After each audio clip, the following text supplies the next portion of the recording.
Happy Friday, ladies and gents. We're ready to rock and roll this joint. Accelerating your business. How's that going to happen? Let's find out. Good. Shut up and sit down. The Business Bros Podcast was created for you. Learn from the business professionals who come to share their stories.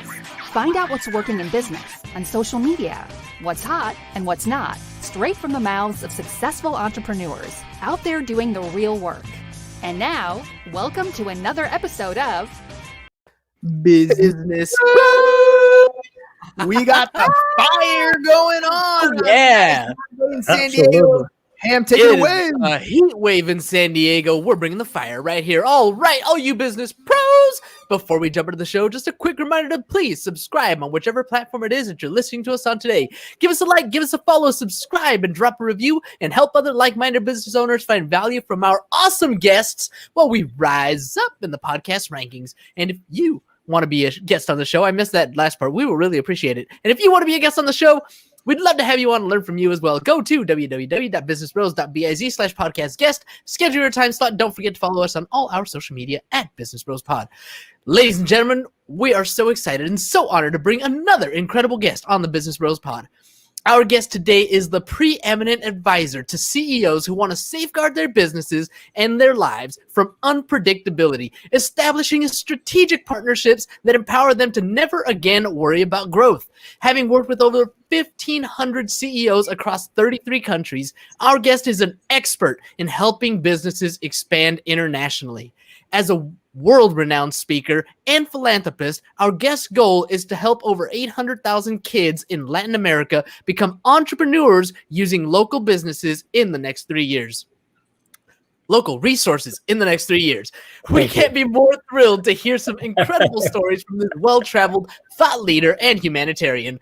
Joining us today out of the great state of Texas, the CEO Confidant from Divine Human Ventures and Wisdom for Kids. Welcome to the show, Angel Rebo.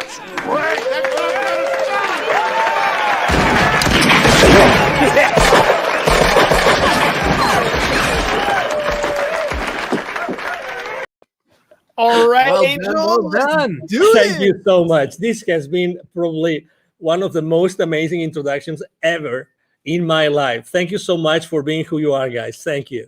Oh, well, what can I say? James prides himself on the intros. They're probably Fun. Yeah, they're fun. They're you know what? Everybody has a strength and everybody has a weakness. I would suck at writing your intro, but James over here, he's got fire when it comes to writing those intros. I tell you, I mean, I've been introduced a few times, and he's used actually completely different words. He's a master. He's a super eloquent guy. I can tell you that. Thank you so much. My heart. You are making my head really? roll. Yeah, you're a cunning linguist, Ham. You're a cunning linguist. All right. So speaking of talents, right? Speaking of strengths, speaking of weaknesses, look, anytime anybody's going to start a business, we all start off thinking, I know what it takes. I'm going to make this thing grow. I'm going to me, I. But ultimately, you need a team to make things happen. So Angel, tell me a little bit about what it takes to grow a business and what is it that you do exactly? Exactly. So basically, in a nutshell, what I do is I help both corporate CEOs and established entrepreneurs to bridge the gap globally for expansion and exposure. It means that I help them take their businesses internationally. Okay. And what it takes for someone to accelerate the growth of their businesses by going internationally, the first thing that it takes is the willingness to do it, but the resources. The resources. I've seen many times people wanting to go internationally, fully internationally, and they have not made their homework. They have not really taken into consideration what it takes to go internationally. Very often it happens to us entrepreneurs that if we have an offer online, we think, okay, so if we are super successful in the US, then going south of the border, we just translate our materials, our courses, whatever that is, and we're going to be successful. I hate to say no. No, there's many more things involved in going internationally, and you have to do your homework, and there's financial implications on the decision of going international. So you have to consider those implications. Let's hover here for a second, because we live in an age where the World Wide Web has literally shrunk the planet. We can have international quote unquote business going on from the living room or your basement or wherever you're talking about. So let's hone in on that. What do you mean when you're talking about growing internationally? Yes, so that's true. You can run your business from your home, and you have the worldwide, web, and you can go everywhere. But every single potential client in every single country, geography, culture thinks differently. You have to embrace, you have to acknowledge that, and you have to really know what is going to drive a potential sale from another country. Okay, so I mean, being reactive, we might have clients from other geographies, but the reality is that talking to someone, let's say, south of the border or north of the border, talking about the US, right?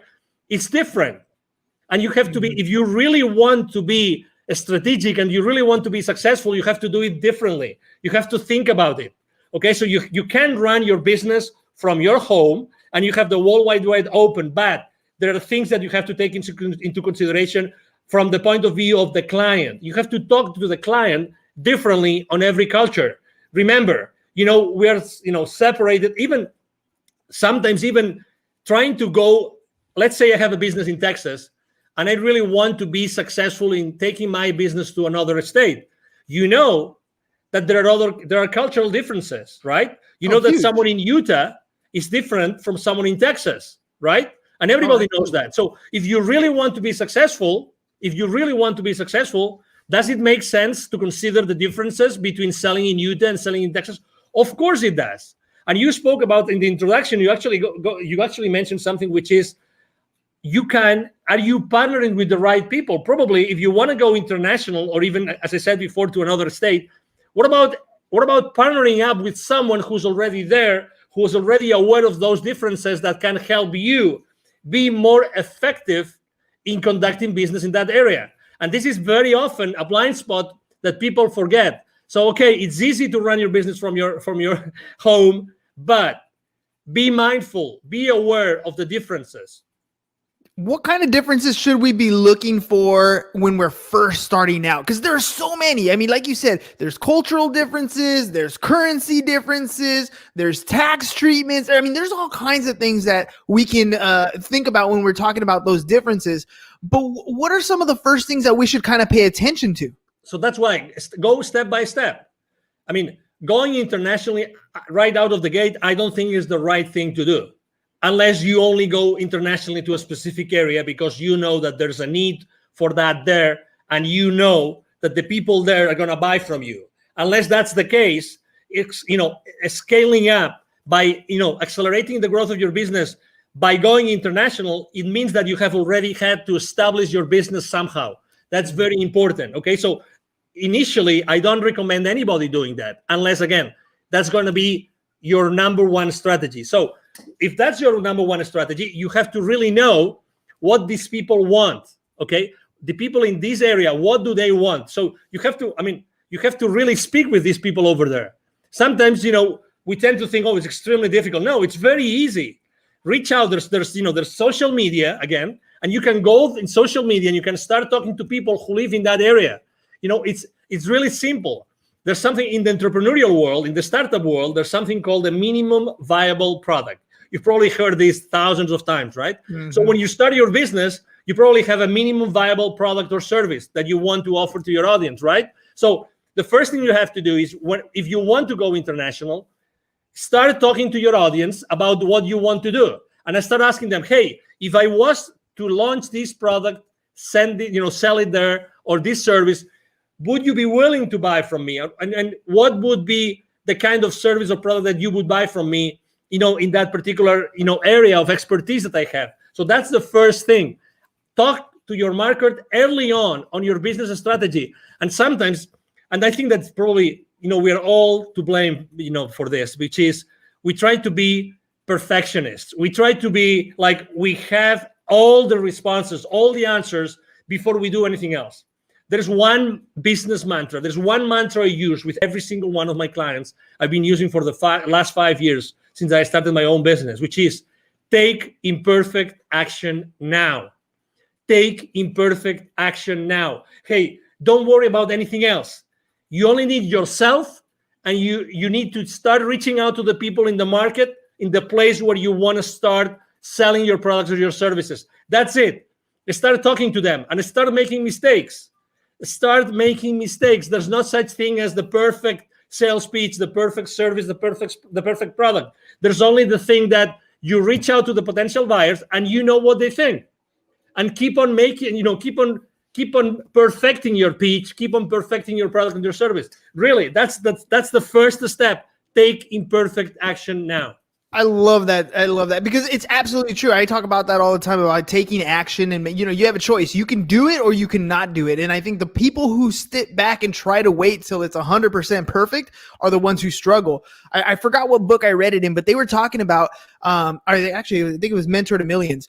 And what they were saying was most successful people wait until they have about a 70% of a plan, right? After that, they put it into action because there's nothing else you can predict. At that point, you have something that's viable that'll take you in the direction that you want to go. Will it get you to the destination? Probably not.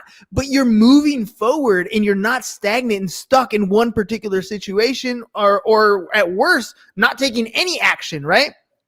When I remember reading or learning about Disney, and they were opening up in China, I think it was China or Japan, I'm not sure exactly, but they were out there in the East. And when they went out there, they opened up operations right away, just like they had done in Florida, just like they had done in Disney. And they didn't take into consideration some of the cultural differences and had to restructure some things.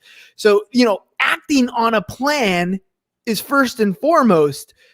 When you're talking to CEOs or different people who are ready to take that next scale, right? What's some of the fears that they have or some of those hesitations that prevent them from taking action? Well, it's always uncertainty. When you're stepping into, uncharted territories, everybody is, okay, is that going to work? How long is that going to take? There's always uncertainty. But again, there's uncertainty in everything that we do in life. So, and we still take action. So the first thing is uncertainty. And they need to know they always ask me, what are the chances that this kind of service or product is going to be successful? And I would like to share something. And this piece of information, it came from, there's the number one entrepreneurial program as far as college degree goes in the country is from a school in Massachusetts called Babson College, okay? Mm-hmm. They're very well known. You probably heard of them. Consistently, the number one entrepreneurial program, actually not only in the country, but in the world most of the time. Okay, so I was talking to the director of the accelerator, and that was 4 or 5 years ago. And she was telling me, Angel, 5 years before, so 10 years ago, it would take probably a few $100,000s for any technology, any startup to make a difference in the world. I'm talking about 5 years ago. Today, 5 years ago, only $15,000 to $20,000 was the amount of money that some startups had as a seed money to start disrupting the world.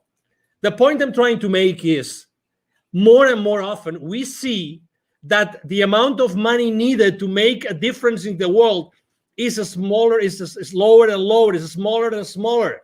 So what's the difference? The difference is that today there's so much technology out there that we can scale up any service or any product in the market like fast, like really, really, really fast. So again, going back to the same thing, take imperfect action now. You really don't need so much time or so much money. What you need to do is to make sure that you start proof testing your value proposition, your product or your service in the market as soon as possible. So you can start burning, those early stages, and you can start, perfecting your product and your service. And you realize that, and you eventually see, you see the future with a level of uncertainty which is much higher. Again, to your question, it's uncertainty, but how do we lower the level of uncertainty? It's just by taking action, by start connecting with the market and start exposing our value proposition in the market. You have a ton of energy, and I love that because Thank you. when people come on the show, it's not always as exciting when the other person doesn't have energy, but that Thank you. fuel comes from somewhere, right? Yeah. Why did you get into this particular space? I mean, it sounds like Thank you're you. ready to take on business and scale things at your own rate, and yet you took Thank a you. different approach. Why that approach? Why what you're doing? Why is it what you're doing gives you so much energy? Well, probably because, well, number one, I would say first of all, because of my father, probably because my father is a super positive guy. I mean, back in Spain, he's right now 80 years old. He's going to be 81 this year, alive and kicking. He's still working on business. He's always been like that model for me, like always super positive. He's made a lot of, he's set up and grown a lot of businesses, both nationally and internationally. He's made a lot of mistakes, but you know what? He was always in that mood, always. And every time he was being asked, he was always, his first statement, he was always, I am so blessed that I have been able to help these hundreds of families, these hundreds of people with the families behind them. And that's the legacy. That's his legacy. So I think that this, flame that I have inside of me is because I really like to share my experience with people. And I was born to do this. I was born to, originally, both my mom and my dad come from very humble origins, really humble origins. Still my family has a ranch in the north of Spain. That's where we come from, the Rebel family, but that doesn't mean that I couldn't do many other things. So I always had this flame inside of me of leaving a legacy, of teaching others. I love teaching. I love training. I love sharing my experiences. That's why I'm so involved with the local community here in Dallas. I'm invited to, the startup weeks, startup weekends. I'm invited to be jury sometimes. I'm very involved with business incubators and accelerators here, just because I like to share. I like to share, and it's a decision. It's a decision. It's my decision if I wake up in the morning and I show up to the world in one way or another, and that's my decision. That's my option. That's who I am. It's a Friday evening, right? I have had so many calls this week. I have talked to so many people. I've had so many face-to-face meetings. But you know what? I am loving this interview, and I could be, And right now, if you told me, hey, Angel, you have to mentor, 20 people in a coaching call within 30 minutes, I'm gonna do it. I'm not gonna lie to the audience. How long ago did you offer me to be on your show? True. It was yesterday evening. So Exactly. less than 24 hours. Less than 24 hours. And I was super excited. I said, yes. You know why? Because I always say, why not?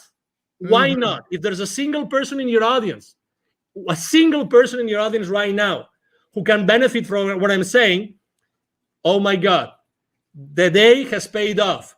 The chance has paid off. The possibility that you guys have offered me has paid off.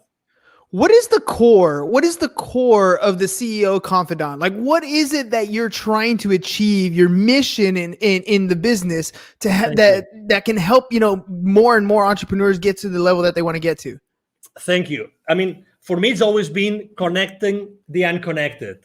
And actually, I'm going to tie this to my nonprofit, connecting the unconnected. I've always, obviously, as you can imagine, I'm so grateful to God that He gave me this energy, this passion that I can, I have been able to help a lot of high-level executives throughout my life. That's a blessing. Probably this energy has helped me a lot.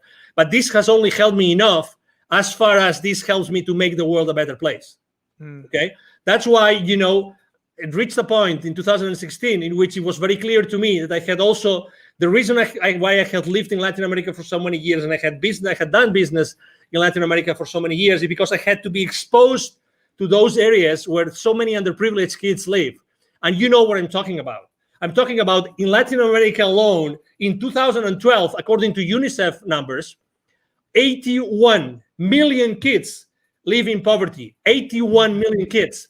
22 million don't have drinking water in their house. 22. And that was 2012. Can you guess after COVID? Can you guess what happens? How many millions right now? Significantly worse. Exactly. So, and that means the total population, so that you have you have a frame of reference. the total population of kids in 2012 in Latin America was 170 million. 170 million. Okay, 170 million. So put that in perspective. So right now, probably it's going to be 90, maybe 100 million kids in Latin America who live in poverty.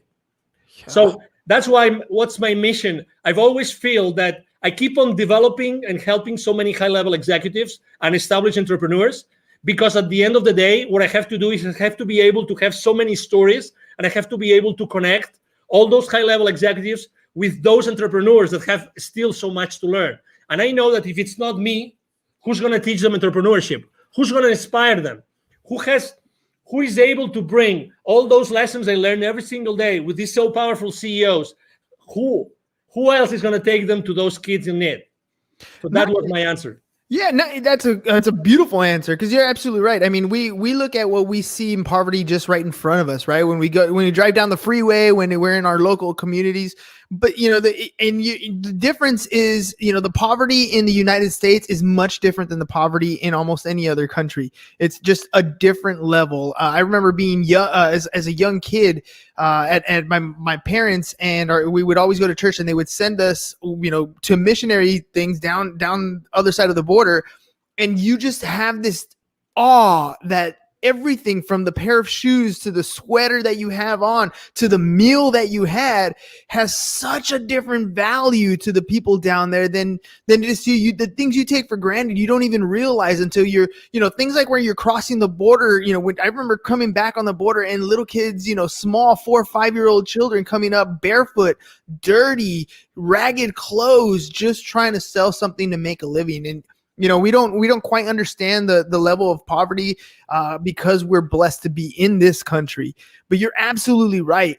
I want to ask you about the relationships that you're building with people as you're helping a lot of these entrepreneurs grow their business, as you're helping them scale and become multi-million-dollar companies. What value do you place, and how do you utilize the relationships that you're making? Well, I think believe it or not, I was extremely shy kid, very shy, very shy. Most of I would say every single one of my classmates up to high school, they would not believe it's me talking right now. Honestly. I had to, really, I really had to go to college, and I had to start being involved in organizations, international organizations, and traveling. And so, I know that not everybody is so open and prone to have relationships with people. But again, you don't have to be, someone like me, so, extroverted like me. It's just I think that the most important thing is that you are yourself and you keep the relationship honest and humble. Mm-hmm. Honest and humble, and from that point, I like to use, gratitude, humility, and acceptance as 3 of my top values that I like to share this with my team all the time when we have our weekly meetings and when we have our one-on-ones. Gratitude, humility, and acceptance are 3 very big values for me. So I think that those values help you a lot to develop those relationships. And out from those relationships, it's like, as you know, I'm very active on LinkedIn, and I have very, very large following and very active there. I post every single day, large high engagement from my audience. And it's the same thing when I start relationships with people in there that they don't know me of anything. I start from a very humble way. I'm not the guy that's going to send you 5 consecutive messages as soon as I say accept. I'm not that kind of guy. My connecting message has 1 sentence, only 1, and I don't send a second message. You just wait. Yeah, I just wait, and whenever it's good, and I think I have some value to offer to that person, as if it was you, then I say, hey, as I know that you do this, I think that you might be interested in having this information I just got from someone else. Again, partnering up with, giving the value that someone might need, and if they say I don't need it, that's okay, and that's fine. That's why a value download on people. I don't really believe in downloading things on people that they don't really need. So that's why I always keep my connections online as much human as possible. And when I left corporate America, I had like 800 connections. Right now, I have almost 27,000. Well, let me ask you about that, because you said, when you were younger, you were an introvert, and now you're very extroverted. What was it that pushed you to that next level? There's so many people out there that are introverted, and they know they have to have better relationships. They know they need to pick up the phone and talk to people. They know they need to be more extroverted, but they can't get across that point of actually making those connections. What pushed you to that next level? That's a great question, because probably I wasn't allowing myself to be myself. I was not standing on my own power. I thought that I had to fit in, and I wasn't socially enough. I wasn't enough. No, really.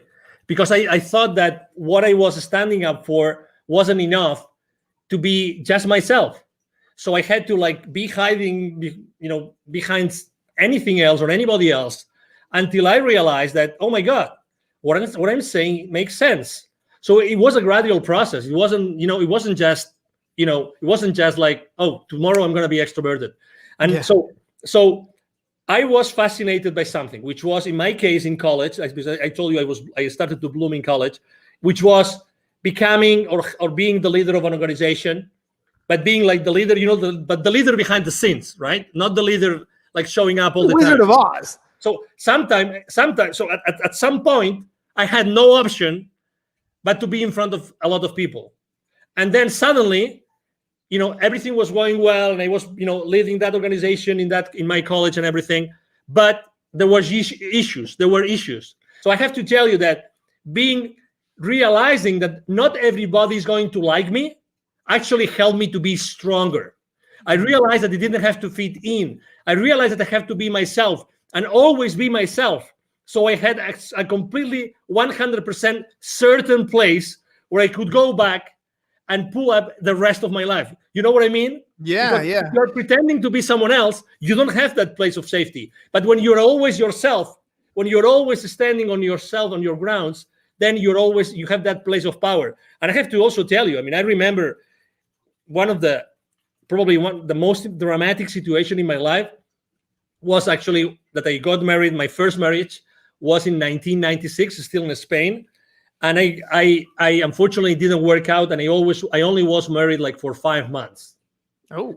And I'm not gonna disclose the circumstances, but let's say it was like being backstabbed, like big time. And I got married with my college sweetheart. Oh, come on. Now you're leaving all the meat on the bone here. Now we gotta know what's going on. No, but let me tell you, I remember as if it was now. I had to drive back. When I found out what my wife was doing, and I confronted her that night, and I will never forget that night, when I confronted her that night, and she told me yes, I remember taking my car the following morning and going and driving to where my parents lived. I remember that both my mom and dad were waiting me, they were living at the 6th floor, they were waiting for me, and I started crying like a baby on my mom's arms, at my mom's arms, saying, can't believe it. I don't know. How can my life collapse? What did I do wrong? I had the car, we had an apartment together, we had all those projects together, the perfect job, we had this beautiful house in the mountains to go to ski. Everything was perfect. But suddenly, boom, so you thought. Boom, and not even 1 year, like 5 months, 6 months. I felt betrayed. You name it. I tried to save my marriage, and I immediately said, okay, let's go to a counselor. But unfortunately, the other party wasn't there. So I said, okay. So the rest of my life starts here today. Yes. And then, you know what? 1 year and a half later, I had already left Spain for good. And I have not been back to Spain, but to visit my family.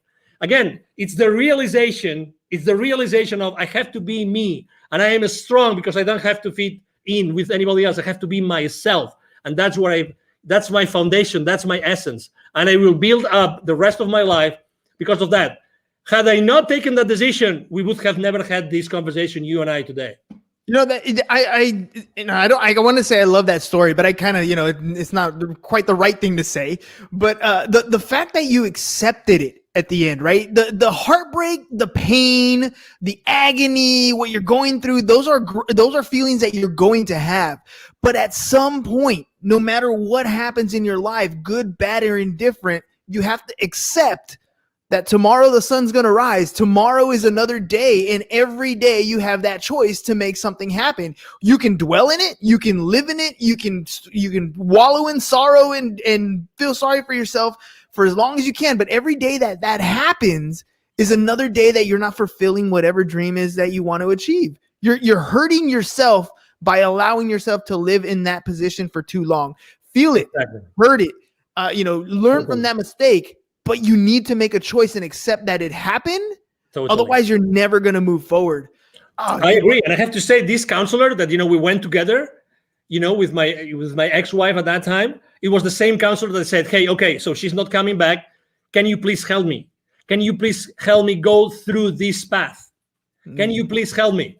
And I have to tell you, there's certainty that this counselor told me, so these are the stages you're going to go through. A, B, C, D, and E. He told me, he explained those to me, and I understood them, and I said, okay, where am I now? And he told me, no, it's a good question. It's a good question. Yeah, of course. So you are here. Okay. Typically, what do you see in your practice? How long is it going to take for me to get to the final, destination of this, of this, whatever it is, right? Of this journey. He said, well, it's up to you. I've seen people here and I've seen people there, and I've seen people that will never recover from a divorce or from a separation. Okay. Mm-hmm. So I kept on going with him. I kept on having, again, I asked for help. God bless. That's something I obviously, in any facet in life, ask for help, look for help. Always. There's always going to be someone that can help you. Always. The only scarce resource in your life is time. Yes. Get over any situation, any challenge with the help of someone that's been there before. Do that. Don't hesitate. It doesn't matter. Money comes and goes. Do that. And oh my God, after 6 months of my separation, guess what? Guess who came after one of my, I just finished one of my swimming practices. I love swimming. Guess who came to say, I would like to come back together? Who was going to say? I'm not going to say, but you know the story, right? You know the story. And I said, unfortunately not. I don't want this to happen in the future when we already have children. I don't want that for my life. Decision made. Imperfect decision. Don't know what the outcome was going to be, but you weren't going to do it again. No. Oh man, Angel, that's, I love that, the whole idea of time scarcity, right? You only have so much time in your life. And yes, ladies and gents, you're going to feel uncomfortable when you're going to make a decision. You're not going to know the outcome. It's going to be scary. It's going to feel weird, but do it anyways. Do it anyways, because there's only two types of regret that you're going to have when you're older. And one of the biggest ones, the worst ones, is when you're 98 years old and you are incapable and you're out of time to have that regret to worry about. So take the action. You might make a mistake and it's okay. There's always a way to correct, but take that action. Angel, before we head out, let our audience know if they want to work with you, how can they get a hold of you? Absolutely. The first thing is, it's very easy. Send me an email. I have a team behind me. We all work together. We will always respond to you. My email is very easy. My email address is angel@angelrebo.com. I'm going to spell it for you. ANGEL@ANGELRIB as in boy O.com. That's the easiest way. If you want to know, what I do, what I stand for, you can go to LinkedIn, Angel Rebo, the CEO Confidant. And you will see me there every single day posting. I post a lot of personal stuff because I think it's important for everybody to know, what I think is important for me. And obviously, I would like to help you. And needless to say, thank you very much, guys, for being so kind with me and allowing me to be today on your show. Hey, man, thank you for coming on last minute. Thank you for sharing, being vulnerable. I honestly believe that some of these stories that we have in our life, some of the worst stories in our life, make the greatest connections with people. So thank you very much for sharing some of your worst times with us. I connected with you. I'm sure there's a lot of our listeners that connected with the same type of story. Thank you. All right, ladies and gents, it is Friday, but we'll be back because Monday's going to come right around the corner. So that's all we got for you guys today. Have a great and safe weekend. Peace. And we're out. Thank you for listening to the Business Bros Podcast. Are you looking to get more clients or to increase your income? Hernan, the business bro, can help you generate referrals through the power of podcasting. And James, the insurance bro with Pipeline Insurance, can help you effectively add insurance to your existing business. If you are ready to create wealth today and generational wealth for tomorrow, email businessbros@csfirst.com to schedule a free consultation or join the Business Bros Network, www.businessbros.biz.